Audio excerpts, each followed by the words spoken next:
안녕하십니까. 데이업의 류동길입니다. 최근에 네이버에서 네이버 쇼핑을 개편을 하면서 단순히 가격 비교 쇼핑몰 오픈마켓에서 AI를 더한 AI 네이버 쇼핑몰 베타 버전을 공개를 했습니다. 이름은 네이버 플러스 스토어로 이제 명명을 했는데요. 아무래도 네이버 플러스 멤버십이 있다 보니까 그거 관련해서 연계를 시키기 위한 전략으로 생각이 됩니다. 그렇다면 최근엔 들어서 물론 효자 사업 영역으로 완전히 자리 잡았지만 그래도 거래액이 조금 주춤하고 있는 커머스 부분에서 돌파구가 되어 줄 건지 저와 함께 좀 세부적으로 살펴보는 그런 시간을 갖도록 하겠습니다. 네, 그래도 제가 네이버 플러스 멤버십 회원으로서 여기에 네이버 플러스 스토어에 들어가서 베타를 한번 사용을 해봤습니다. 현재 예전에 정말 예전에는 그냥 클로즈드 마켓으로서 베스트 상품만 판매하던 수준에서 기준에 이제 개인별 취향 관심사를 이렇게 모아서 그것에 대한 분석을 해서 좀 맞춰주는 형식에서 드디어 초개인화가 된 AI 쇼핑 경험을 하게끔 바뀌었는데요. 아직까지는 베타 버전이기 때문에 요거에 대해서 조금 뭔가 특별한 기능을 기대하기는 조금 힘든 그런 상황이고요. 단지 이제 요 화면을 보듯이 제가 평소에 주문을 하고 즐겨 주문하던 것과 거기서 연관된 그리고 제 취향을 분석한 그런 형태의 상품 추천이 있는 것들이 보입니다. 아무래도 저에게 초개인화가 되어 있기 때문에 저에게 알맞는 상품이 추천이 됐다고 볼 수 있는 점이죠. 네, 그동안 사실 이제 AI 같은 경우에는 네이버가 AI 아이템즈나 포유 같은 여러 서비스를 이게 흩어져 있었습니다. 여기 각기 다른 곳에 상품 추천할 때 각기 다른 엔진을 썼었는데 이렇게 추천 기술 A 아이템즈라든지 포유 같은 서비스를 여러 군데 한 군데에 모아서 상품 스펙을 중심으로 검색 비교하던 기존 영역을 가격 비교 서비스로 이렇게 모아주고요. 여기에 AI를 더했다고 생각하시면 될 것 같습니다. 네, 사실 이번에 AI 서비스가 나오면서 커머스 부분에 AI 서비스 나온 것은요. 조금 돌파구를 마련하기 위해서 이게 나왔다고 보시는 게 더 맞으실 것 같은데요. 사실 이 커머스 부분 상당히 잘 컸습니다. 지금 매출 비중을 보시면 물론 반기 보고서입니다. 반기 보고서 기준으로 작년 반기에는 26.4% 그리고 올해 반기에는 27.7%의 차지하고 있습니다. 특히 제가 이렇게 색깔을 나눈 이유는 뭐냐면요. 요 위에 세 개 부분은 돈을 벌어다 드리는 흑자 사업 부분 그리고 요 아래 부분은 적자 사업 부분입니다. 그렇기 때문에 비중도 크면서 지금 회사에 돈을 벌어다 주고 있는 흑자 사업 부분이라고 말을 할 수 있습니다. 게다가 이런 커머스에 대한 매출이 가능했던 이유가 뭐냐면요. 국내 오픈 시장 밖에 그러니까 오픈 시장이라는 것은 직접 판매를 하지 않고 판매자와 구매자가 이렇게 들어와서 서로가 거래를 할 수 있는 그런 시장을 말하고 있는데요. 물론 쿠팡도 들어갑니다. 쿠팡도 오픈 시장 부분이 있죠.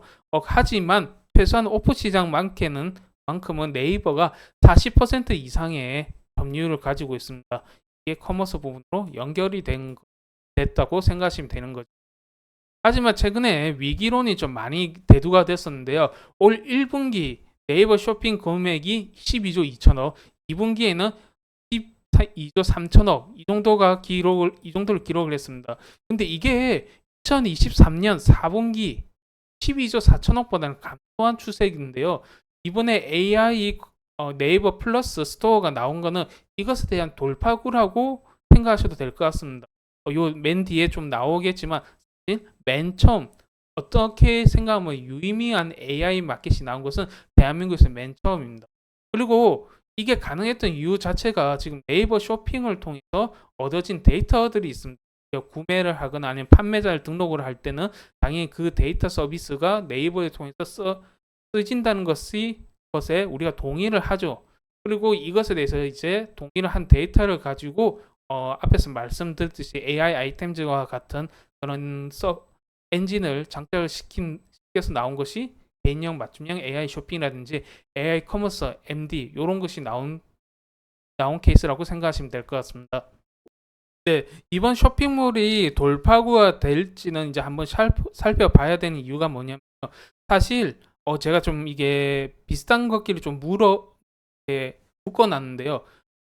검색을 통한 오픈마켓 같은 경우는 사실 구글 쇼핑이라든지 네이버 쇼핑이 가장 큰 비중을 차지하고 있습니다. 우리가 구글에서 뭔가 검색을 하면 관련된 쇼핑몰이 나와서 그것에 대해서 들어가서 구입하는 경우가 있고 네이버도 마찬가지죠. 서칭을 통해서 상품을 우연히 발견을 하더라도 검색을 통해서 구입하는 경우가 많고 쇼핑 자체를 위해서 검색하는 그런 경우가 있습니다.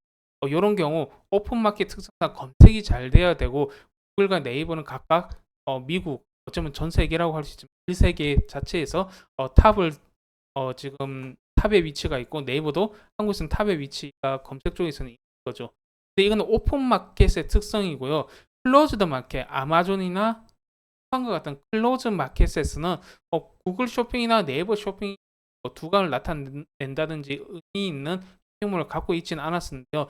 이번 네이버 플러스 쇼핑몰의 특징이 뭐냐면 클로즈드 마켓, 물론 이렇게 검색과 네이버 검색과 연계는 돼 있지만 그래도 구조 자체가 아마존이나 쿠팡 혹은 11번가 이런 곳에 대한 클로즈드 마켓이기 때문에 네이버 멤버십, 네이버 플러스 멤버십 그 시스템을 이용해서 클로즈드 마켓까지 먹을 수 있는 그런 기회를 만들어 나가고 있다고 이렇게 보시면 될 것 같습니다.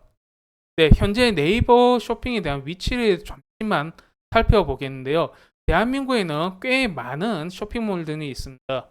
조그만 쇼핑몰들을 제외하고요. 유의미한 매출을 내고 있는 좀 빅테크라고 부를 수 있는 그 쇼핑몰들을 보면 당연히 클로즈 마켓 1등은 쿠팡이죠. 여기에 전통의 강호, 11번가 G마켓이 있고요. 모바일 쪽에서는 카카오가 있습니다. 치고 들어오고 있는 중국 앱들, 쇼핑 앱들도 있는데요. 하지만 어떤 쇼핑몰도 AI 쇼핑몰을 결합을 한 것은 실질적으로 그냥 조금 데이터 분석하는 게 아니라 실질적으로 개인화를 시킨 정도의 AI 쇼핑을 내놓은 것은 이번 네이버 플러스 스토어가 처음이라고 할 수 있습니다. 그렇기 때문에 이게 만약에 실적으로 잘 이어진다면 달달한 상승 모멘텀을 가져올 수 있는 부분이라고 말씀드릴 것 같고요. 제가 오늘은 차트에 대해서 말씀을 드리지 않으려고 합니다. 왜냐하면 요것은 실적으로 이어지기에는 조금 물론 엄청나게 앞선 상황이긴 하지만 실적으로 이어지기에는 결국에는 주가는 실적이 따라간다는 것을 우리는 다 알고 있습니다. 그렇기 때문에 이것이 반영되기에는 시간이 좀 많을 것 같기 때문에 차트에 대해서는 말씀드리지 않겠습니다. 네, 오늘의 영상 여기서 마무리를 하고요. 저의 영상을 꾸준히 찾아주신다면 관련 종목과 관련된 이슈에 대해서 알아보는 시간을 통해서 도움이 될 수 있는 그런 시간을 갖도록 하겠습니다. 그럼 오늘 저는 또 다음에 인사드리도록 하겠습니다. 감사합니다.